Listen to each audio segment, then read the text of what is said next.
We have all kinds of things going on in the world of Chicago sports right now. The Cubs are on fire after sweeping the San Francisco Giants. They're now just a game and a half out of first place in the National League Central. The Bears kick off their NFL season Sunday at Soldier Field against the arch-rival Green Bay Packers. Mark Grody is going to join us later in the show. He'll update us on what went on with the Wednesday practice.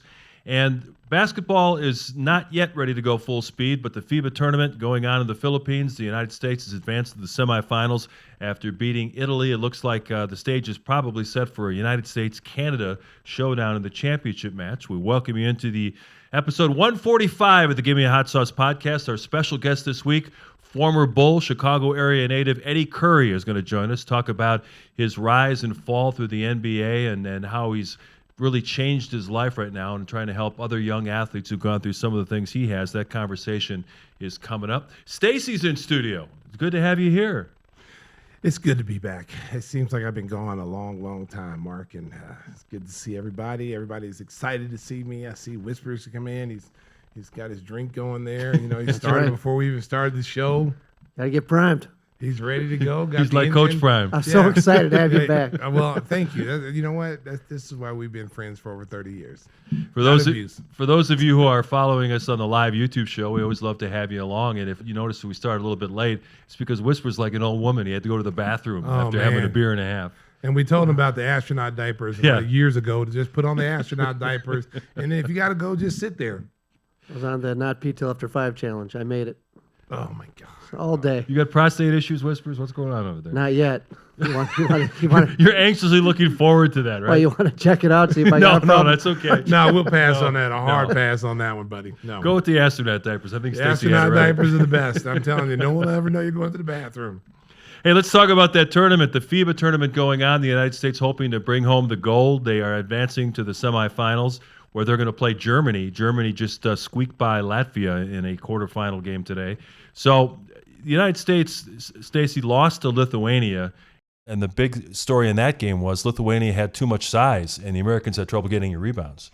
Well, I mean, this could be a blueprint for these other teams. I mean, Yeah. they do have some big guys, but, you know, the U.S. has been able to play this small ball and get away with it. And against Lithuania, who got knocked out of the tournament, so they don't have to worry about seeing them again.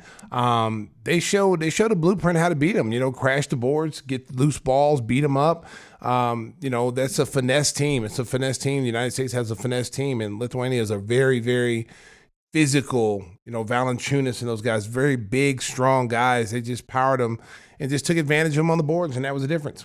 Our friend Steve Kerr, of course, is in his first year coaching the U.S. national team. He does have some centers on the roster.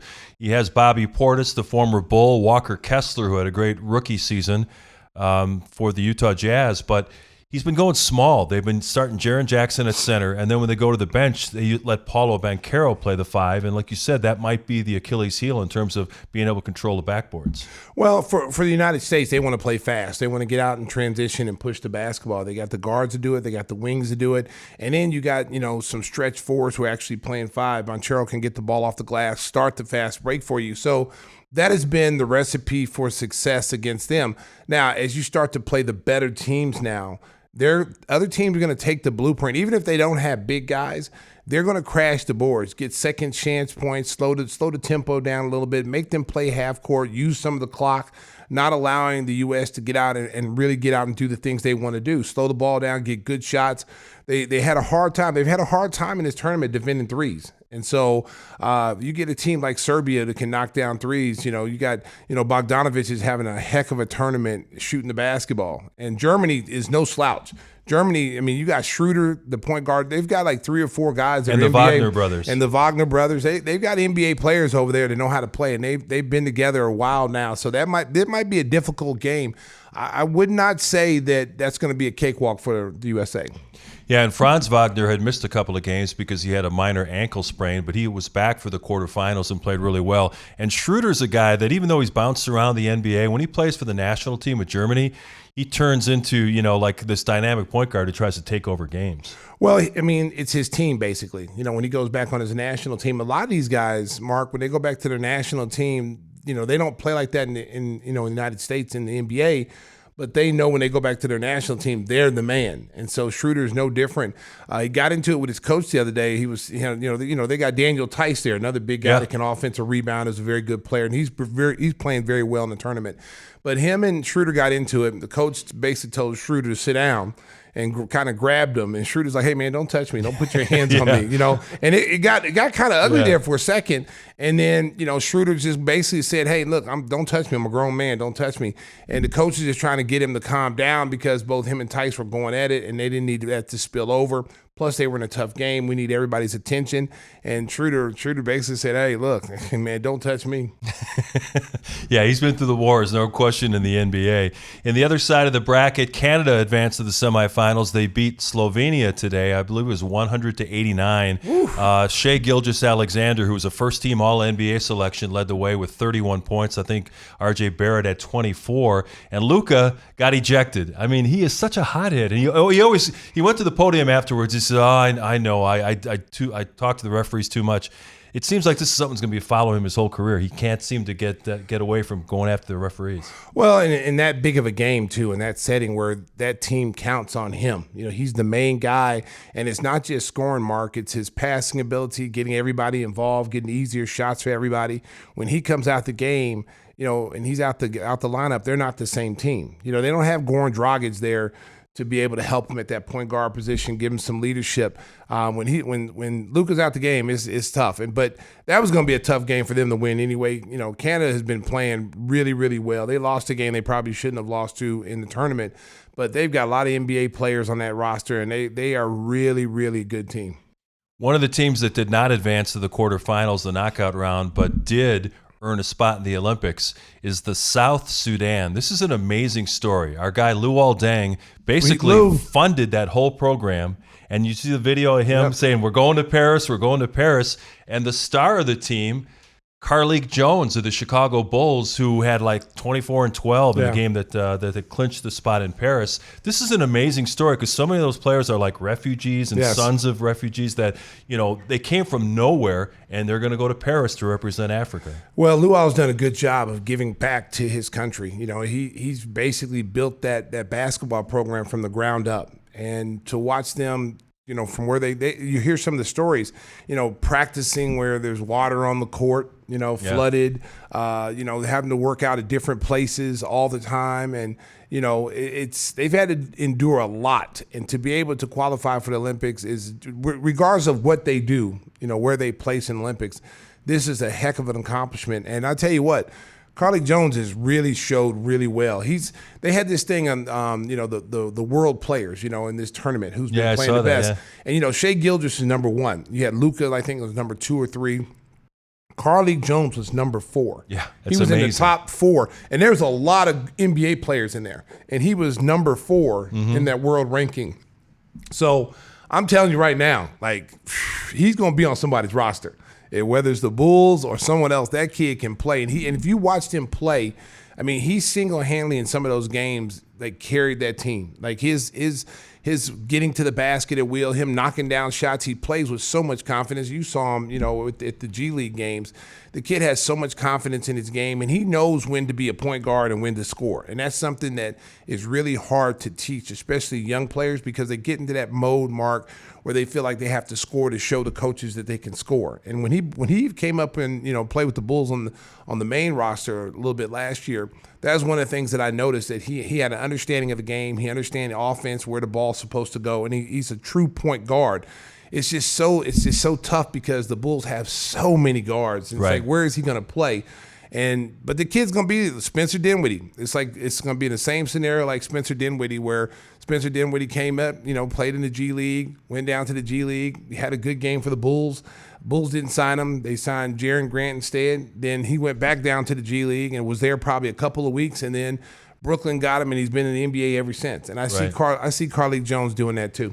Yeah, don't count out Carlik Jones. He was the MVP in the G League. I got a chance to watch him in all the home games, and this guy can take over games. He's only about 6 feet tall, maybe 5'11", but I tell you what, he can get in the paint and he can disrupt defenses. So the Bulls announced today that they're going to start their training camp on October 2nd with Media Day at the Advocate Center. Then they're going to take the team on the road for the rest of the first week. They're going to take the entire roster to Belmont University in Nashville. That's like the old days where teams used to travel and have training camp somewhere else.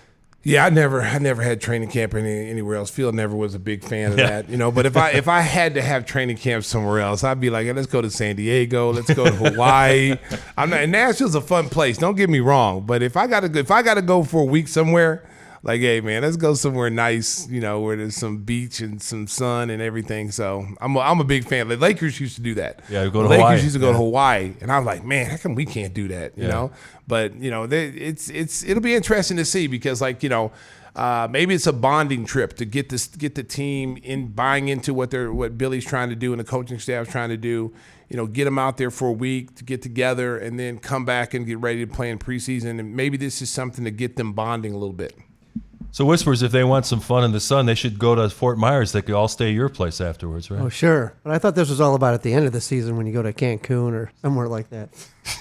1, 2, 3, Cancun. 1, 2, 3, Yeah, Cancun. 1, 2, 3. No, Is that the t-shirt? America. We're not counting 1, 2, 3 Cancun. We're trying to get to the playoffs this year. But Whispers. I mean, as you can see, Whispers really enjoyed the sun. As I do. He's even when I was at home, I didn't know how red he really was. He looked red on my screen, but he absolutely looks super red here. Like he looks like he's getting ready, like Scanners. He's going to explode at any minute. There he is, right there. There's America. There he is. Right Larry the Lobster. Yeah, Larry the Lobster. I like this graphic even better than last week. See, nice got job, little guys. shorts on right there. Yeah, okay. Someone's going to get paid back for that. Hey, one other NBA note before we talk about the Red Hot Cubs.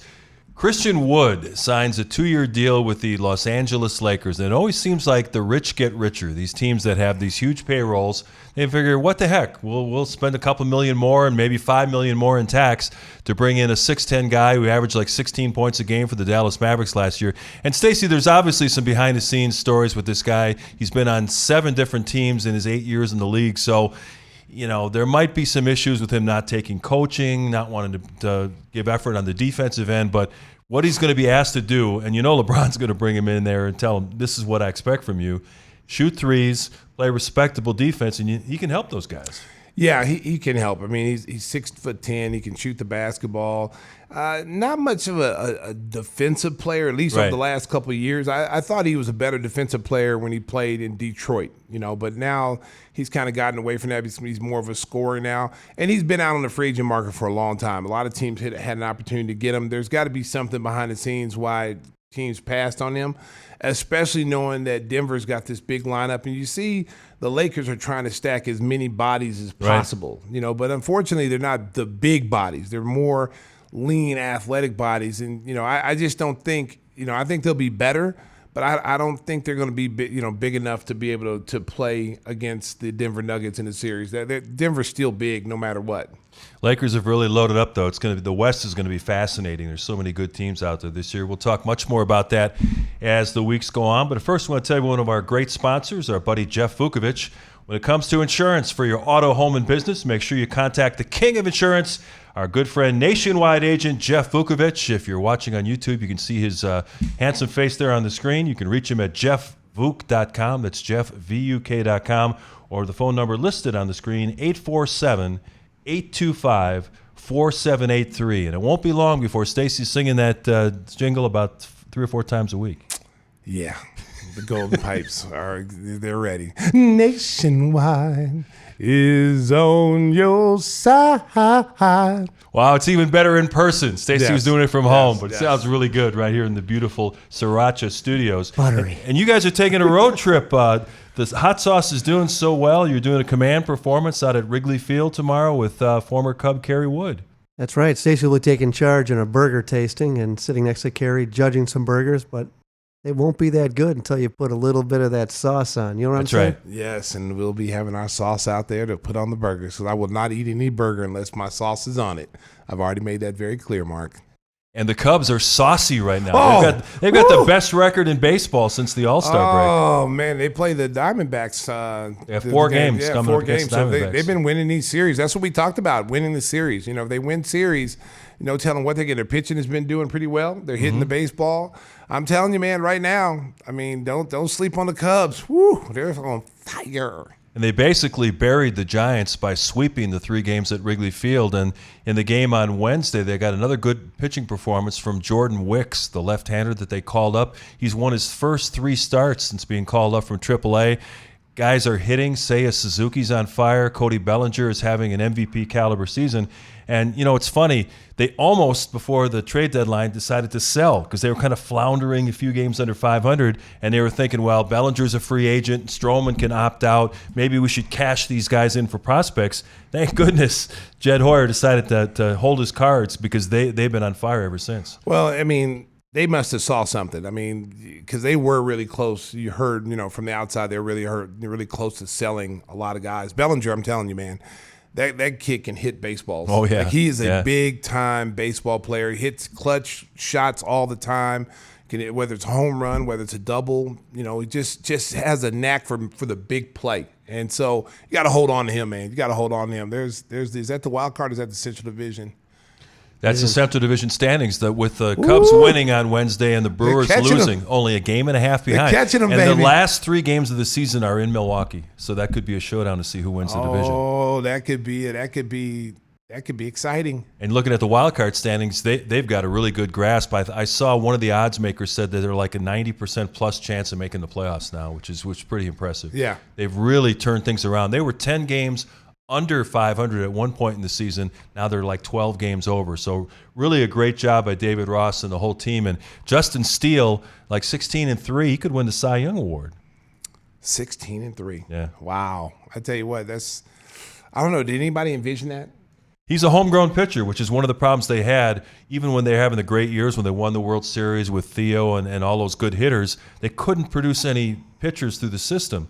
Now they've got him. They've got this Javier Assad who came up, Jordan Wicks, and they've got more guys in the system. So it looks like they're set up for some long-term success, although, as what we saw with the White Sox, sometimes it can be a bit of an illusion. Baseball's weird that way. It's not always like you can chart linear progression by guys. They might be good one year, not so good the next.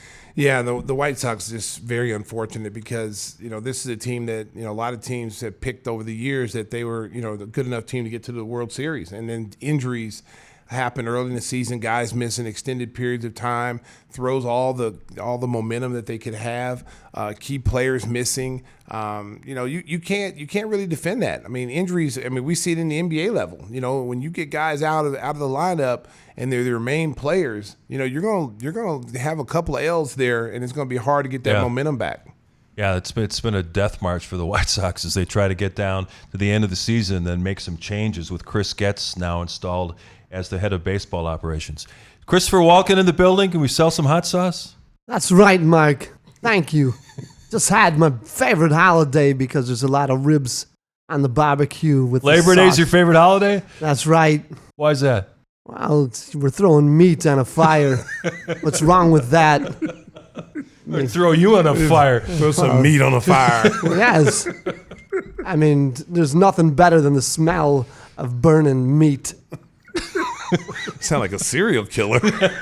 Oh, you saw that A film? Dexter remake. We got starring Christopher Walken. Oh my goodness. That's my next series. You guys have to see it on Hulu. Oh, Hulu. Oh, Yeah. Lord. Yeah, okay. Yeah, so if you want to buy some for your next barbecue before the cold comes back, why don't you just go to GimmeTheHotSauce.com. That's GIMME, thehotsauce.com. And use Walk-in Q, Walk-in Fire. Get yourself a free bottle of some sauce. Yeah. That sounds good. I thought he was going to misspell Gimme, like, Floyd Mayweather. Did you see Floyd Mayweather the other day misspell GOAT? He's like, I am the GAOT. Well, that does happen every now and then. Yeah, he misspelled. I'm like, It's like the old joke. He couldn't spell cat if you spotted him the CNDA. Well, stranger, some person keeps hounding me to buy the domain name Gimme the Sauce. Yeah. And it's like, now it starts getting in your head and like, I can't get rid of it. I'm like, maybe it's not a bad idea, but wait, we're the hot sauce. So It doesn't work. Yeah. What sauce are you talking about? And remember, you can find it in your local Jewel-Osco stores in the Chicagoland area. So yes. run out and get yourself a whole bunch of bottles so you can enjoy some cooking out. As Christopher Walken told us, it will be getting cold before long. Throwing on some meat. Yeah. Searing, burning meat. It's burning. You can smell it now. Burn, baby, burn. Disco Inferno. Oh, my goodness. All right. Eddy Curry's in the waiting room. It is time to move on. We're going to chat with Eddy about his NBA career and what's going on in his life now. That's next on Gimme the Hot Sauce. On time to introduce our very special guest this week. Chicago area fans know him very well. He's Eddy Curry. He's the pride of Thornwood High School, grew up in South Holland, played fantastic basketball in high school, was a McDonald's All-American, made every All-American team, went straight from the high school to the pros in his hometown Chicago Bulls. And now he's going to join us to talk about what's going on now. Eddy, I understand you're down in Texas. Tell the folks what you're doing now. Man, right now, just trying to stay cool. I mean, it's I think it was like 111 today, something crazy. So it's like just trying to stay cool at this point. But no, just raising a family, man. I got six beautiful kids, man. My oldest is 22, just turned 22 a couple of days ago. So, man, I mean, they keep me busy. They keep me youthful, keep me on the move. That's awesome. Now, you know, we every time we bring a guy that grew up here in Chicago, we always ask him, were you a Bulls fan growing up? And then your experience being drafted by the Bulls, is that a dream come true? Absolutely. I mean, I was a crazy Bulls fan. I mean, I'm a South Side guy. Grew up watching all you guys, watching you, Stacey, obviously. Never in a million years would I have thought that I would have gotten drafted by my home team. Like that's the things, like that's the thing that dreams are made of, you know. And I wasn't even able to dream that big. But you know, as I got older, as I started getting a little more notoriety in high school, and you know, that dream became a reality. And I mean, it was crazy, man. It was a whirlwind. It didn't seem real until I wasn't there no more. That's when I really realized, like, damn, I was actually playing for the Bulls, man. So I mean, it was a really cool experience, man. It's something that I always will cherish, just having that opportunity to wear that same uniform that you guys wore, man, that we hold so dearly, man. So I'm just extremely happy, grateful for the great Jerry Krause and for Mr. Reinsdorf and his family for allowing me that opportunity. You know, Eddy, it almost seems, though, that being drafted by your hometown team was both a blessing and kind of a curse, because you went through a period after the dynasty where they were trying to find their ground, and Krause had a tough time getting free agents initially to come to Chicago. And you went through this coaching merry-go-round from Tim Floyd to Bill Cartwright to Scott Skiles. And how much did that affect your development, the fact that the coaches kept changing and you probably were wondering, where do I stand in this organization? Yeah, I mean, you know, I think the Bulls did a good job at making us feel like we were solid. We didn't have to really worry about what was going to happen next, even though we didn't know who was going to be leading us from year to year at times. So they did a really good job at making us feel important, making us feel like we were a part of everything that was going on. And not until I got older did I realize that wasn't the norm. That was my first experience with the NBA, obviously. That was my first experience playing through a coach being fired and walking in. I remember, I'll never forget when Coach Cartwright got fired and he walked into the meeting and said, "I've been relieved of my duties," and it was like something out of a movie. Yeah. And I just never forget that. But you know, that was the first time I've ever experienced that. So, I mean, I was just taking everything day by day. I was taking the whole experience of playing for my home team day by day. Obviously, we wanted to win bad. We thought it was, you know, we were young and all just full of ego and full of just hubris and thinking that this was going to be just like high school and people who went to college, this was going to be like college. We were going to come in, we were going to be the man, and we were going to win games. And it just wasn't the case, honestly. Yeah, speaking of high school, you know, I mean, you know, you being one of the best players in the country, not just in Illinois, you know, you had an opportunity, I thought where you were going to go to DePaul if you were going to go to the college level, and then the Bulls drafted you. You know, what were you thinking when you got to the Bulls, you first got to the Bulls? Because that team at that time, you know, you go from being, you know, team being a championship caliber team to a complete rebuild. Now they're bringing in you and Tyson, who are 18-year-old. You guys are going to be the pillar of the organization. You're going to be the building blocks of the future. You had Jamal Crawford that was still young. You guys had a nice little young nucleus. Talk a little bit about that coming in. Yeah, I mean Jamal. I met Jamal. I want to say my junior year in high school. It was his rookie year. I came to a game, and he was like the first real NBA player that I met. I mean, I've met MJ before, but like in terms of like people my age and people that were cool to me. I mean, MJ was obviously like a god to me, but like just somebody that I felt like I could be that. Like Jamal, I felt like his position in the NBA, like that was attainable to me. So like he was the first person that really like just engaged with me, and we exchanged numbers. And my whole senior year, the whole time he was with Chicago, we were talking back and forth through his injuries and everything. And I got to Chicago, and Maul was there. He was injured though. But I mean, yeah, but getting drafted, I think Tyson's answer might be different from mine, maybe, but I don't know how much different it would be. Like we spent so much time chasing each other in high school, trying to be the best, trying to be the number one pick, trying to be the highest high school kid to get drafted in the league, trying to like really just competing against each other so much so that like I don't know, the NBA, the draft was kind of secondary. Like we got so caught up in just battling out every day for people's opinion on us that we just really I don't know. When I got to Chicago, like that was cool for me, but I was playing at such a high level and had so much notoriety and everything. And I was just so young. I just assumed that like we would be good. I knew Elton Brand was leaving. I was a little disappointed because I wasn't the number one pick.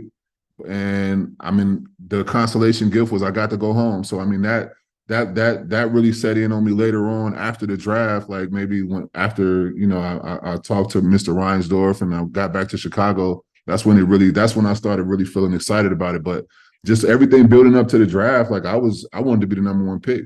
I didn't realize how special it was that I was going home until afterwards, honestly. And then once I did that, that's when it settled in, and that's when Tyson and I got a chance to talk in Chicago, and it's like, all right, man, they got Elton Brand's gone, we're here, let's try to make this thing as special as we can. We go into the Berto Center, we see all of the banners, we see the trophies, we see just all of the media coming in, and we got all the guys from the Bulls that were there to welcome us, and it was a really cool thing. Speaking of that, I believe it was the 2003-04 season. They decided that they were going to bring some veterans in to try to speed things along with some of the young guys. Scotty came back for one season. They brought in our good friend Kendall Gill, played. Yeah.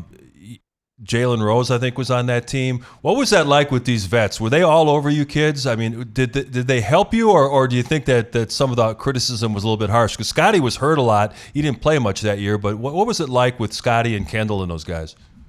I mean, it was crazy with Scotty just because like that's Scottie Pippen, like when you grow up a Chicago kid, man, just like I mean, these are icons to us.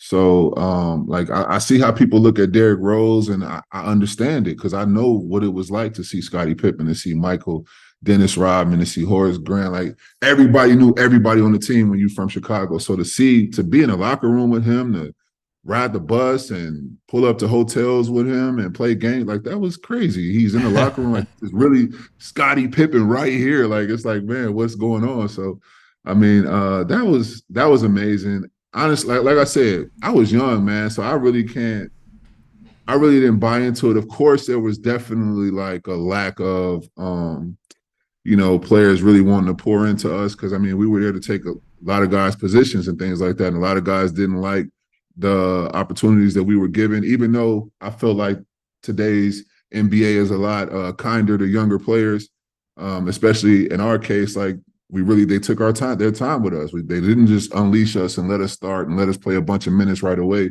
It was really like a process to it. But yeah, I mean, the guys were great to us. It was never any like crazy moments. I mean, Brad Miller was incredible. Like he's one of my like all time like teammates that I remember. Brad and Kendall, of course. Kendall's great, and Kendall, I had some really fun stuff with Kendall. I mean, I seen him do some really cool things with his mixed martial arts in practice. I'll just say that. I won't mention it. But I knew back then that was a real thing. Like everybody talked about like, oh, Kendall Gill. No, Kendall Gill could really fight, like for real. Yeah. Like full submission. I saw him make somebody submit in practice, and I'm like, this is crazy. This is the NBA. Like, what the heck? But no, man. I think the only person that I can remember, honestly, I remember Ron Mercer. he used to call me and Tyson like baby SHIT. Like that's what he used to call us. Oh, wow. And it used to bother me so bad. Like, bro, stop calling us that. And Tyson was like, man, stop saying that. He just used to call us baby SHIT all the time. Like, that's exact. Like every time he would see it, hey, what's up, baby? I'm just like, oh my God, man. Like, but other than that, like, I mean, it was great, man. You seeing guys that you know would see on other teams. Charles Oakley came in, became a great friend of mine. Greg Anthony, man, you know, just Rick Brunson, like you see all of these guys, you've seen them on other teams because I was a huge basketball fan, basketball almanac at the time, pretty much, and just to see these type of guys coming in and out, I mean, that was just a thrill for me alone, just to be able to really establish a relationship with these guys. But yeah, basketball wise, it's nothing. It was hard for them. I can't even imagine what it was like for them to see these young guys coming in to see the opportunities that we had that they felt like they've worked so hard for, they went to college for, and then here we are. So I mean, I can't blame them, honestly. I mean, I think I feel and I have in the past poured into younger guys, and that's why I really have a really strong bond with anybody that I considered my rook or somebody that came under me that I was on a team with. I still have a really good relationship with them because of that. Like I didn't treat them like, you know, like we were in competition, even though that it is a business and I understand what we're here for. But yeah, overall I had a great time, and I think BJ and Pete and, you know, just the organization just did a good job my whole time there, really making sure that we were comfortable and that we had a really good chance to grow. Talk a little bit about Eddie, about the, you know, towards the end of your reign here. You know, you had the heart issues and they wanted you to take a test, and that kind of got blown out of portion, and then you end up moving you to New York. Isaiah Thomas really wanted you. I remember seeing that he really wanted you in New York, and it seems like when you got to New York, not only were you much older and understood the league a little bit better, you had some of your best careers there in New York. Talk a little bit about that. Yeah, I went to New York really just riding the momentum of what I felt was going to happen in Chicago. I mean, we were really playing good basketball when that whole heart thing happened. Made the playoffs for the first time since I had been there. And I mean, I was really looking forward to that. I was able to take that into New York. But yeah, man, the heart thing happened, man. Irregular heartbeat, came out of nowhere. Talked to the doctors about it. And we really just couldn't understand where it came from. Like it only lasted for a couple of days, but after that, I think everyone was just being so cautious, and we just took, you know, everyone was just taking a cautious route. Nobody wanted the worst thing to happen, and I think that you know, I don't blame them for that. I mean, like that was the first time that all of us had been in that situation, and I think that ultimately they wanted to try to make sure that we covered all bases and turned all the stones that we could. Taking a DNA test was one of the things that they wanted me to do, and I wasn't too comfortable doing that. So, I mean, it just came down to John Paxson just saying, man, well, let's, you know, if you don't want to take a DNA test, then we're going to just sit you out the rest of the season, and we're going to sit you out next year, which will be the last year of your deal, and then you can do what you got to do. And so at the last minute, he did give us an opportunity to go find a sign and trade. He's like, if you can find a sign and trade that we like, we'll do it. And we found two teams. It was Denver and it was New York. And we ended up going, I really had a good talk with Isaiah Thomas. I felt really strong, really confident about, you know, going out there and trying to become the best player that I can be given the situation. And that's what I did. At the end of your NBA career, you signed on late in the season with the Miami Heat and wound up getting a championship ring. What was that like being a part of that group with the Heatles, with LeBron and D. Wade and Bosh? That was crazy, and it was really a full circle moment for me, because I know when I was maybe one of my years in Chicago, I can't remember what year it was, but LeBron actually came up, and a good friend of mine, Uncle Wes, Worldwide West, was like, man, we got this kid coming in. I want you to take care of my nephew.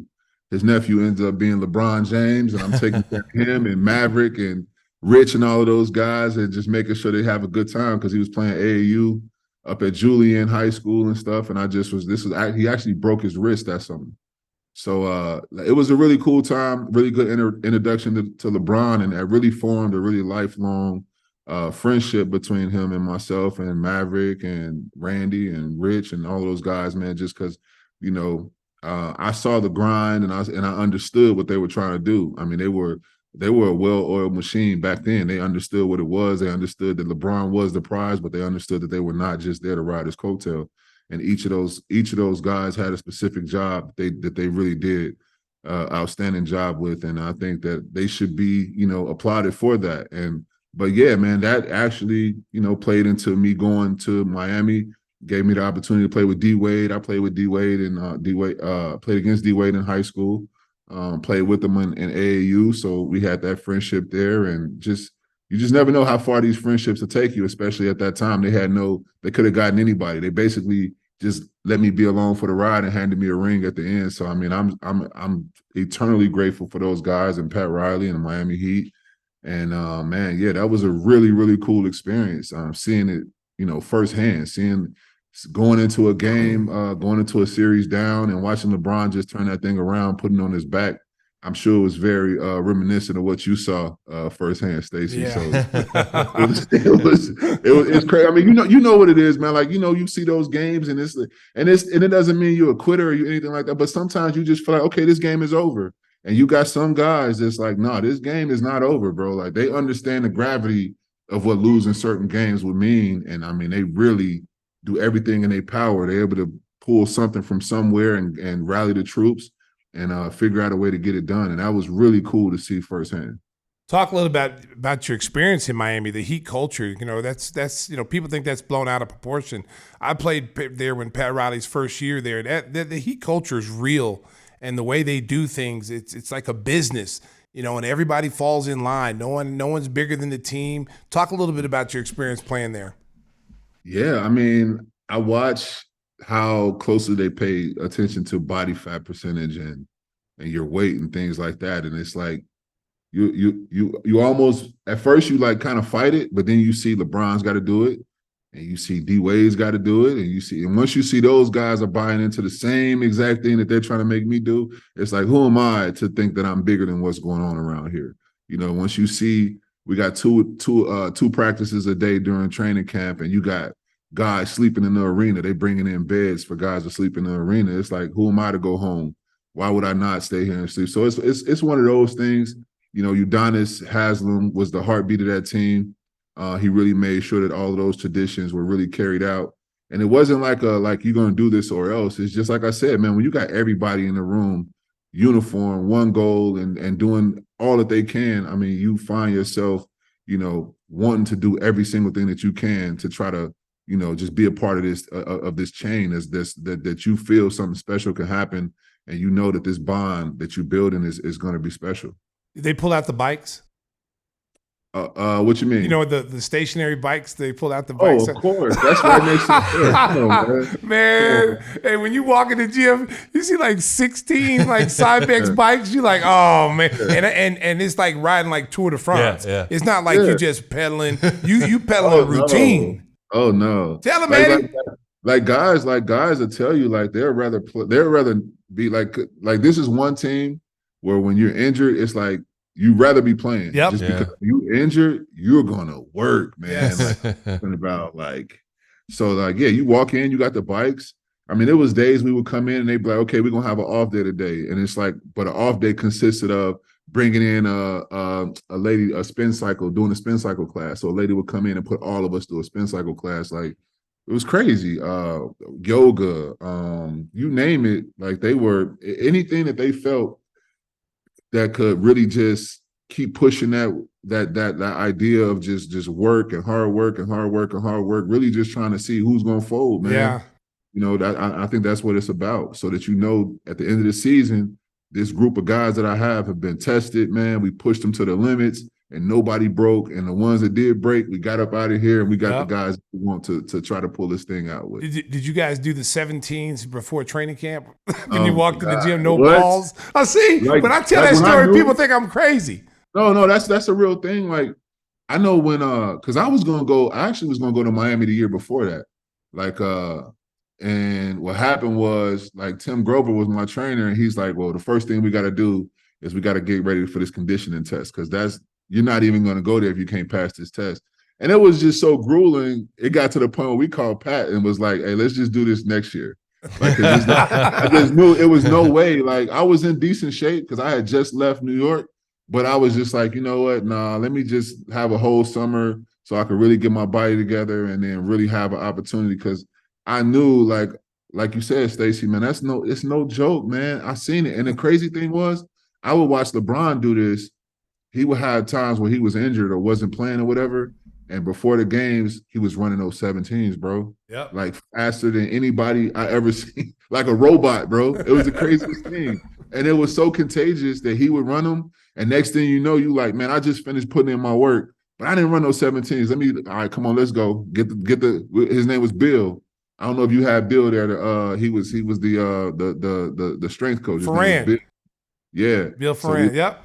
Yep. So he's like, man, grab the stopwatch. Let's go, Bill. And he'll just clock you, man, and you just get your sprints in. So, yeah, man, that was something that, before I got there, I feared it. And, while I was there, it was something I held in my hat, like a feather in my cap almost. Like, I felt like, man, out of all of the basketball accolades and things, like, running and stuff was never one of the things that I was like thrilled about doing. Like I was never I always admired the people in school when it was time to run a mile that they could just run around. I'm just like, I can't do it. I'm a basketball guy. I got to run and stop.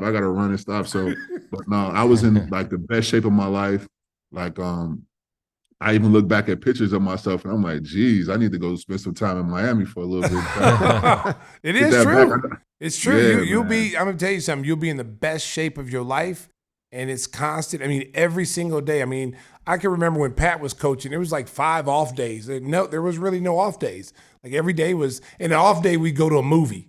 He'd take us to a movie or something. We'd be taped thinking we're going to practice. And then they'd just we go see a movie. It was crazy. So he's seen it. He's seen it. So when I tell people this, they think I'm crazy.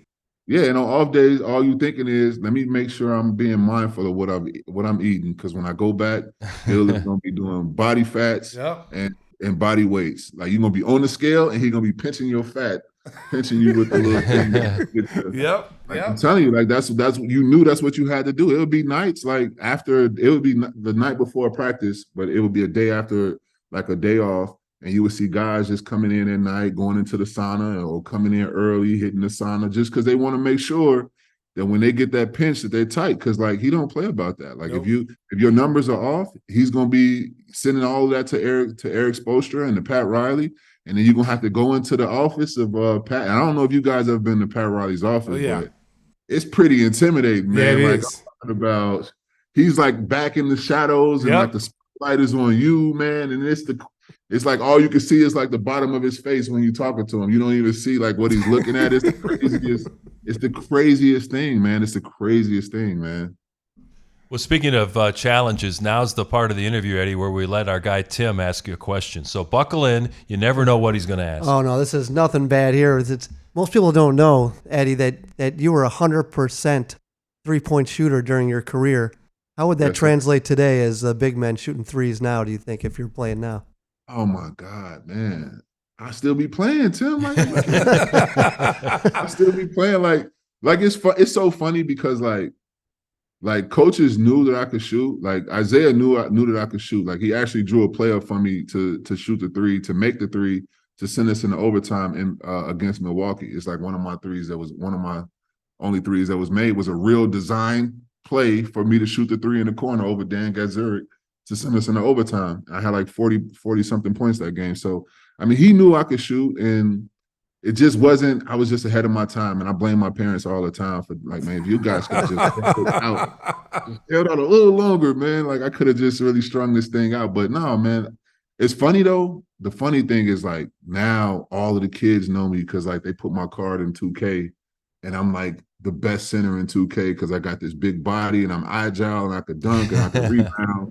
And I shoot 100% from the three. So it's like this like card that's in the game. So like all the kids only know me from 2K. Like even when I go like now, I go around and I talk to all of the NBA guys about just financial awareness and just the importance of knowing your finances and asset protection and things like that. And I go talk to the rookies this summer in Summer League, and I'm just like, I know most of you guys don't know me, but some of you guys know me from 2K, and they just get to cracking up because I knew you from somewhere. I'm like, yeah, 2K. But they don't even know me from getting drafted 20 plus years ago. They just know me as the card on 2K that's like the cheat card. So it's kind of funny, man. Yeah, how gratifying is it, Eddie, to work with young guys and try to help them avoid some of the pitfalls that you ran into as a young athlete? Yeah, it's very gratifying. It's gratifying, but it's also disheartening at the same time to see that, like, in the age of you can do everything on your phone, everything is right there. You know, I wonder what I would have been, or what I could have avoided if I would have had this thing that I could have opened up and looked at. Okay, some money just came out here, some money's going here, and just all the different type of things that you have. You know, we came up in a time where if you wanted to go do anything with money, you had to walk into a bank. It wasn't Zelle. It wasn't, electronic bill pay. Like, so I really talked to guys about really just taking responsibility and just really taking the opportunity to learn how to do as much as they can financially, because it's right there at your fingertips. And you're looking at your phone all day. You're on Instagram. You're on, all the other social sites and things like that, Twitter and TikTok. So it's like, why not put a little time into, what's probably the most important thing that you're going to face and have to deal with head on as soon as you decide to, or as soon as the game decides to that you're done playing. Because a lot of times we're the last ones to find out that we're done playing. Do you talk about power of attorney? Of course, that's like one of the main things we talk about. Honestly, like we never close a meeting without talking about power of attorney.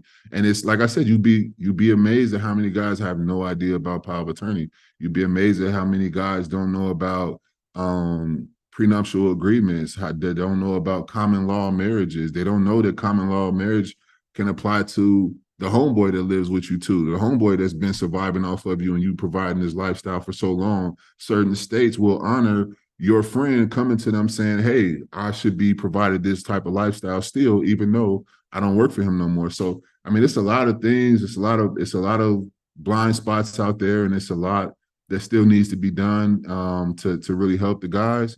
But I mean, guys are getting a lot of money now, and I think that because they do have phones in their hand, and there's a lot of stories out there. My stories out there. A lot of people's stories are out there. Some guys are catching on, and some guys are wanting to know more, and that's all you can ask for.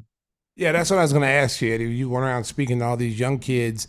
Does it seem like the message is resonating with some of these guys? Because we talked about this, a couple of days ago. A lot of these young kids now are getting caught up in the Instagram models, and these girls are taking them for a ride. Do you find that they're really starting to understand and realizing that this stuff really happens out there? This is not like some guy walking in, ex-NBA player, telling them all the pitfalls of the NBA. This stuff can actually happen. Yeah, I mean, some guys do understand it, but like some guys don't. And you you take yourself back to being this young athlete that feels invincible already, that feels on top of the world. That, I mean, I felt like I was, I walked around feeling like I was the number one player. I was him. I was the golden goose. And this was without 1 million followers. So now the guys they can literally look and see their current stock and say, hey, some of these guys got NIL deals. Some of these guys, like, it's hard to tell these guys, man. I mean, you got guys, man, like I tell some people, like a lot of times I tell guys in the room, like, man, I'm looking at you guys. Some of you guys don't deserve the girls that you got. You should question the fact that you have so many beautiful women in your phone. Like, you should, because some of you guys, when you were in high school and in college, you didn't have these type of girlfriends. So that alone should just raise your antennas a little bit and just have you move with a little more caution. But everybody thinks they're the exception to the rule. Everyone thinks that they got the perfect, like, gift of gab, and I can just talk. My charm is this, and I got my manly features now. I got these abs now. No, you still look the same, bro. It's just you got a face only a mother can love. Yeah, you got a face only a mother can love, but that bank account though. So I mean, it's hard, man. Everyone wants to feel loved. Everyone wants to feel like they're wanted, so I get it. But it's just like trying to get guys to take their time, trying to get guys to understand that, it's not impossible to find love on social media. I mean, everyone's, looking for some sort of companionship, but it's a lot of people that are looking for a come up, man. And you got to take your time, surround yourself with the right people, protect yourself, and just man, keep the main thing. Understanding that this game of basketball is just a short window. It's a short window. And I mean, you can do a lot of good for yourself, but you can do some damning damage to yourself also in that time. Well, Eddie, it was so great catching up. Thank you so much for your time and the visit and your perspective on your career. And you're doing great work helping all these young players. Hopefully they take stock in the things that you're telling them, and they'll be much better for the experience. Eddie Curry, our special guest on Gimme. Hey, and it's good to see you coming back doing some of the Bulls activities too, man. It's great to see you guys coming back, man, because you guys are a big part of, I know the championship teams get all the hype and all that, man, but there's a lot of good players, good people wore those jerseys, and it's good to see you guys come back and give back. No, thank you, man. Thanks for having me, and I appreciate the Bulls for having us and giving us a chance to touch the community and come in and try to make a difference. So, I appreciate you guys. I hope you have a wonderful day. And if you guys ever need me to pop on, I'm here, man. I need some of that hot sauce though. We're gonna. Oh yeah. We got Timmy Whispers. He does all the packing of the hot sauce. He's a hot sauce packer, so we're gonna send it to you. Well, Matt has all my stuff, so I'm holding you accountable, Stacey. Oh, I got you, bro. I got you. Your assistant called me and he said, "Have your headphones." I got my headphones. I'm sorry. He told me be here 5:30 sharp. We're gonna call you. Everything, okay? He told me everything. I did everything. I want my hot sauce. The hot sauce is coming your way. Guaranteed. Eddie Curry, have a good one. Our special guest on Give Me the Hot Sauce. We're going to talk a little football when episode 145 rolls on. Mark Grote's going to join us. A lot of fun catching up with former Bulls center Eddie Curry, doing some great work trying to help some young athletes avoid some of the problems that he had as a young guy coming up in the league. Football is taking center stage this week. We are recording this episode on Wednesday evening. Thursday night, the Kansas City Chiefs, the defending Super Bowl champions, host the up-and-coming Detroit Lions. That will be the kickoff for the NFL schedule. And, of course, the Bears open at home Sunday. It's a 3:25 kickoff at Soldier Field against the Green Bay Packers. And you couldn't ask for a much better way to start, especially with Jordan Love taking over in Green Bay and Justin Fields really getting a lot of national love as being an up-and-coming star for the Bears. Yeah, this is an opportunity for the Bears to get off to a good start. They're playing at home in front of their crowd. They've got a lot of new weapons for Justin Fields. Defense looks really good. I'm concerned about Brisker. Is he going to be able to play?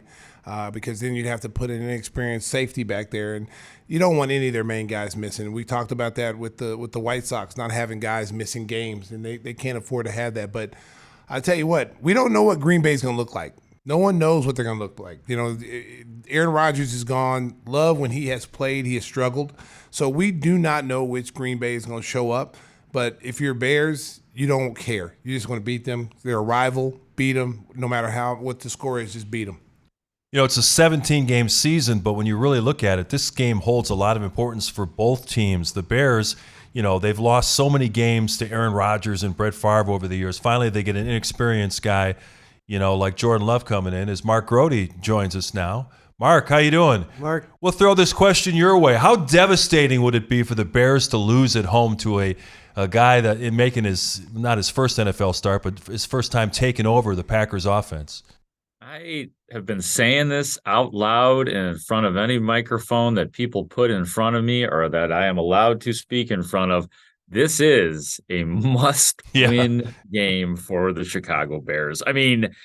Just from a symbolic standpoint, just because finally the skies have parted and Aaron Rodgers is not here and Brett Favre is not here, you have to beat Jordan Love. And it's, not just for that reason. There's optics involved here, obviously, but the Bears lost 10 in a row to end their season last year. You can't begin this season against the Packers with another loss against Jordan Love in a season in which it's make or break for Justin Fields. So I got it down as a must-win, guys. How do you like me now?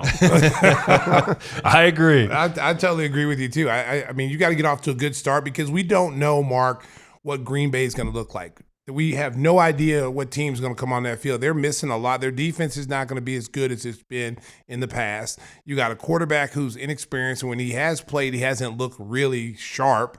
And now he's coming in, first game of the year, going up against the Bears team, who's also quarterback is trying to find his way too. Yeah, that said, Stacey, you are going to see, in my opinion, two teams that are going to try to run the hell out of the football. And, we all want to see the Bears open it up, and I'm sure that Green Bay fans would like to see what Jordan Love is all about. But guess what? these two teams were both putrid against the run a year ago. Like I think Packers in one metric in DVOA, they were 31st. The Bears defense overall was 31st, and they were terrible against the run. So you could see until further notice, and both teams may have improved against the run. I mean, that's not out of the realm of possibility. Then the Bears did some revamping, but I think that is what you are going to see. The one thing that Green Bay does have going for itself that I'm hoping the Bears will this year is they do have a pretty good offensive line. They had a pretty strong offensive line last year, and they are all intact this year, including David Bakhtiari, who is always a question mark, it seems like, but they are expecting that he will start at left tackle, and that's great news for Jordan Love. You know, a young, I was going to say rookie quarterback, but we know he's not a rookie, but getting his first chance to be the guy, then offensive line and two really good runners and Aaron Jones and A.J. Dillon, those will be his best friends on Sunday. You know, the whole talk of the offseason and most of training camp was that Justin Fields has to do a better job of staying in the pocket, making his reads, going through his progressions, and not being so anxious to pull down the ball and run. The problem is the offensive line is so banged up right now. Will they give Justin Fields enough time to do that, or do you think we're going to see him again reverting to just trying to run for his life? Well, you know, it's funny you say that, Mark, because in that preseason game that he played in, the most recent one, the final one, we started to see some of that where he's like, oh, he's having a run again. Whereas that first game, he's just flipping it to DJ Moore and Khalil Herbert and not really worried about it. But we started to see some of that. Now, the good news, I guess, for the Bears is that the offensive line, although they were banged up so much in the preseason, I think Nate Davis is going to play. Darnell Wright, the rookie right tackle, has returned. I'm not last year as a player. You know, Cody Whitehair will be the left guard, and the very dependable Braxton Jones will be at left tackle. So I don't want to talk out of turn, but it does look like their offensive line can still be good. Now, it's such a mystery, though. Like, is Nate Davis in football shape? Did Darnell Wright's injury set him back in terms of his development in any way, shape, or form? That's what we don't know right now. And Mark, to your point, this season is supposed to be about Justin Fields not running at every opportunity. I still want to see him get 50-yard touchdown runs and, you know, maybe rush for 600 or 700 yards, but we don't necessarily need 1,000 yards out of him for the Bears offense to be good this year. How's my man Brisker doing? Is he going to be ready to play opening night?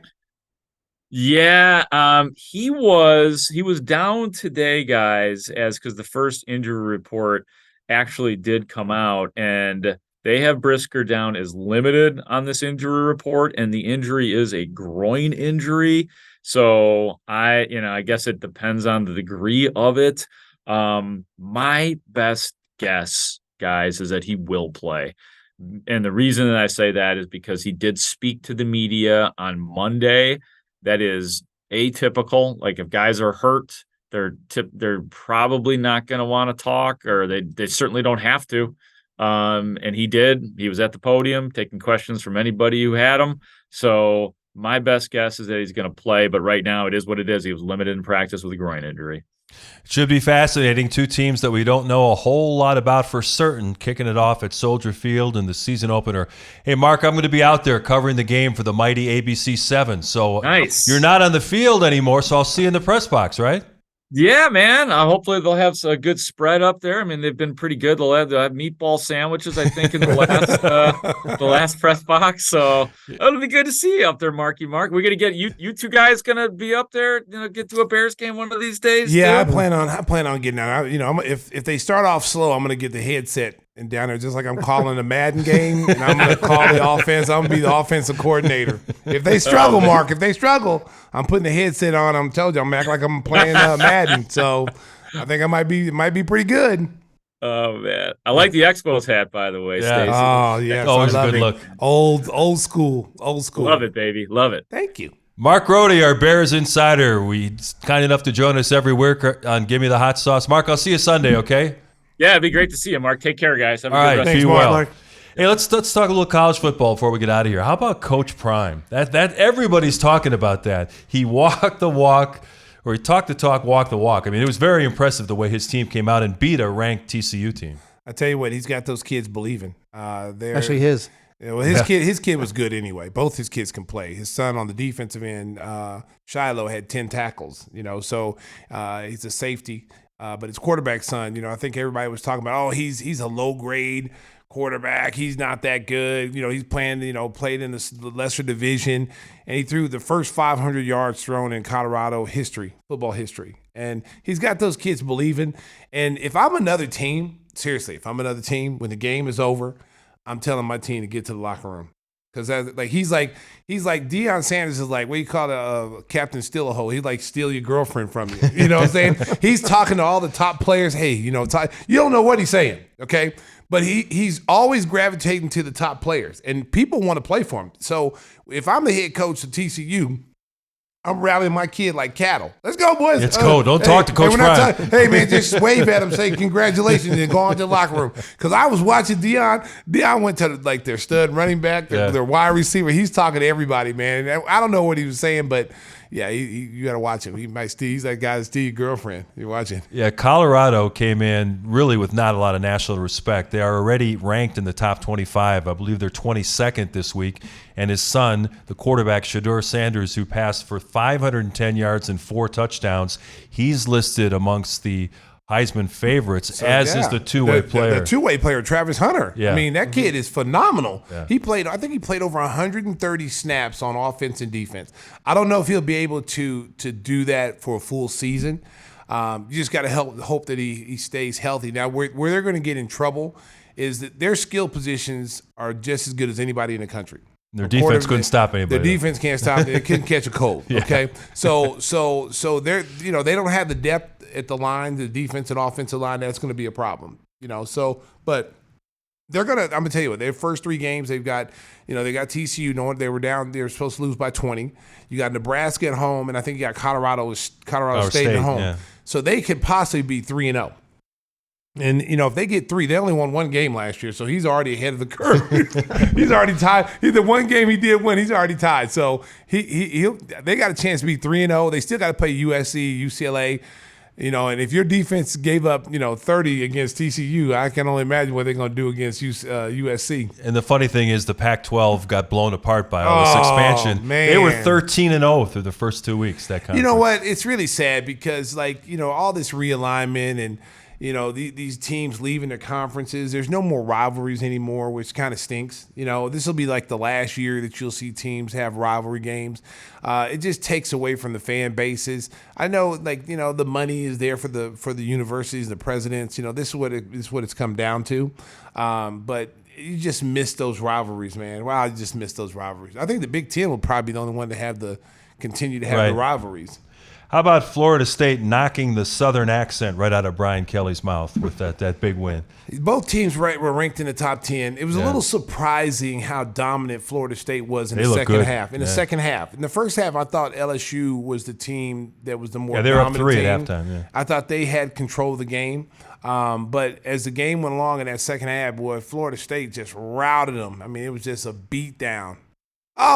The Sooners, big win. Listen, baby, Sooners #1, baby. 73-0. Hey, listen, this is a basketball score, okay? 73-0. I felt bad for the Arkansas State coach. He was crying. He got beat so bad. He was on the sideline crying. Yeah. I felt bad for him. I said, man, hey, listen, man, cry in the locker room. Don't cry on the sideline because nobody feels sorry for you. You put your cleats on just like my boys do. That's real. They're playing nobody right now, okay? But we'll take a win because we struggled last year.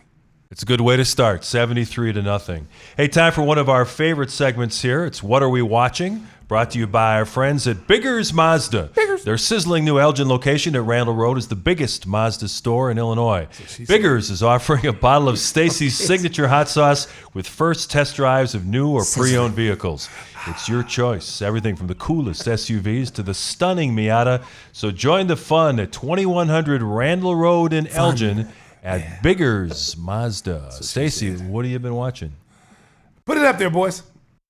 Let me see what on my screen. He's been watching Biggers Mazda. Oh, there we go. There it is right there. Ladies and gentlemen, America, No Hard Feelings with Jennifer Lawrence. Don't watch it. It's terrible. I'm just telling you. Stacey King 5 stars? No, it's Stacey King -5 stars. It's terrible. There's only one thing in the movie that was funny. Like on the previews, she got throat punched by that kid right there. That was She funny. didn't actually get throat punched. Yeah, she got throat punched. It was really? funny. It was funny as hell. That was funny as hell. That was about the best comedy in the movie. But then, they did a skinny dipping scene, and yeah. Change the name to that, Full Frontal. Oh, it's Full Frontal, man. It's Jennifer Lawrence Full Frontal. She came running right in front of the camera.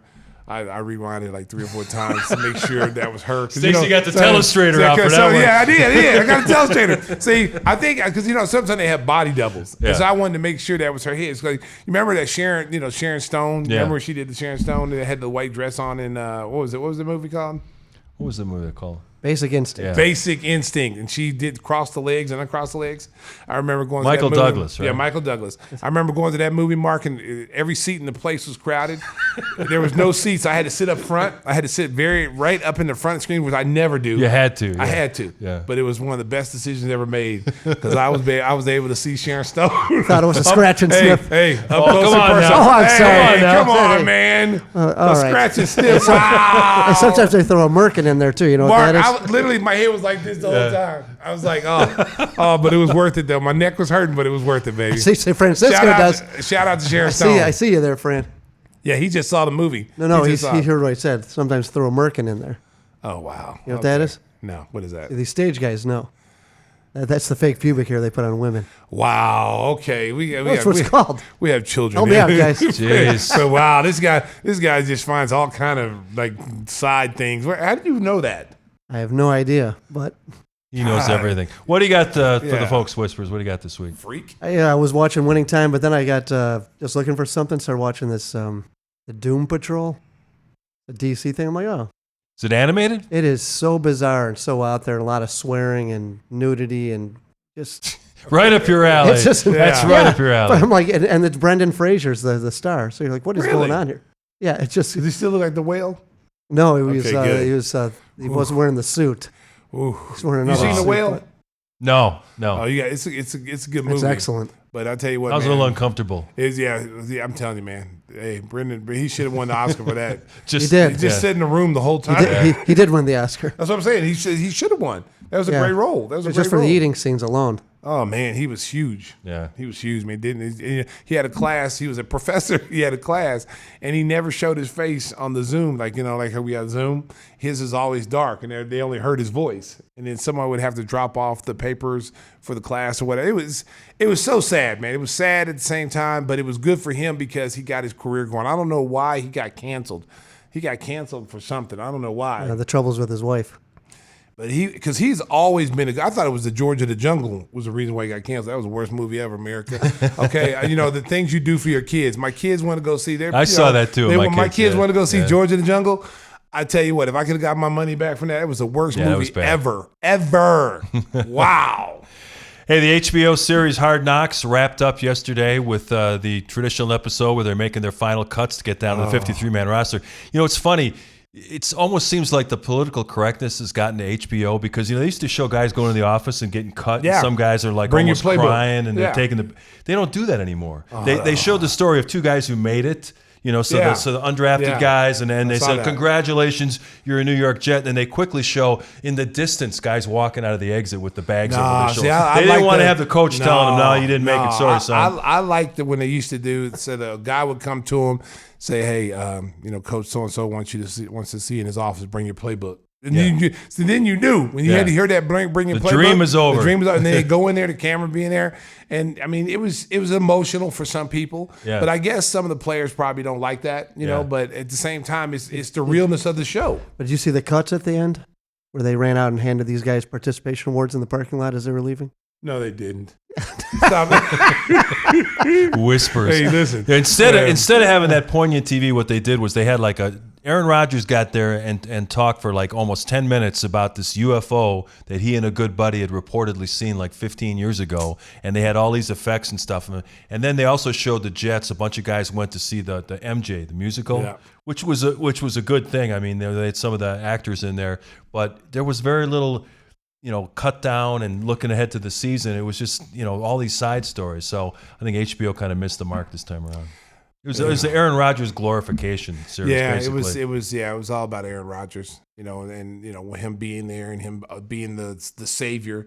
Because all he got to do is take care of the football. Because they've got a great defense. They have a chance to have one of the best defenses in football. And that Garrett Wilson is a big time receiver. I mean, so all he has to do is play like Aaron Rodgers. If he can play like Aaron Rodgers, they got a chance to really, really surprise a lot of people. Yeah. They got a chance to come out there, maybe represent. I don't think they have enough to beat, the Kansas City Chiefs. Kansas City Chiefs missing some guys going into the, first game. Travis Kelce's got that hyperextended knee, which is big. And then what are they going to do with Chris Jones? Their still holding out. Defensive lineman. Nick Bosa came in though, 5 years, $170 million with the 49ers. Okay, so now highest paid defensive player in history. Chris Jones now is going to be looking at that. He's going to be looking at that and say, "Hey, I don't know if you can put him up there with Bosa, right? But he's got to be somewhere close.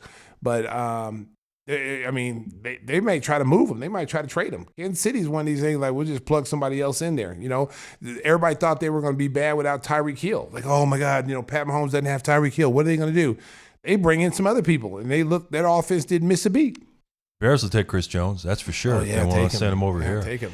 Whispers mentioned Winning Time. We should mention that in our next show. Jeff Pearlman, who wrote the book Showtime that series is based on, is going to join us.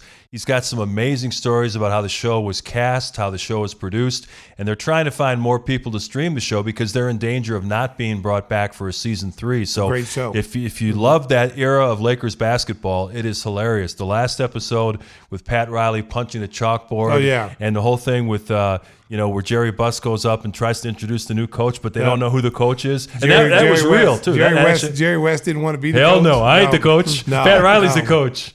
I'll tell you what, that show, I've started watching that show, and I'm telling you what, it is a very good show, well written.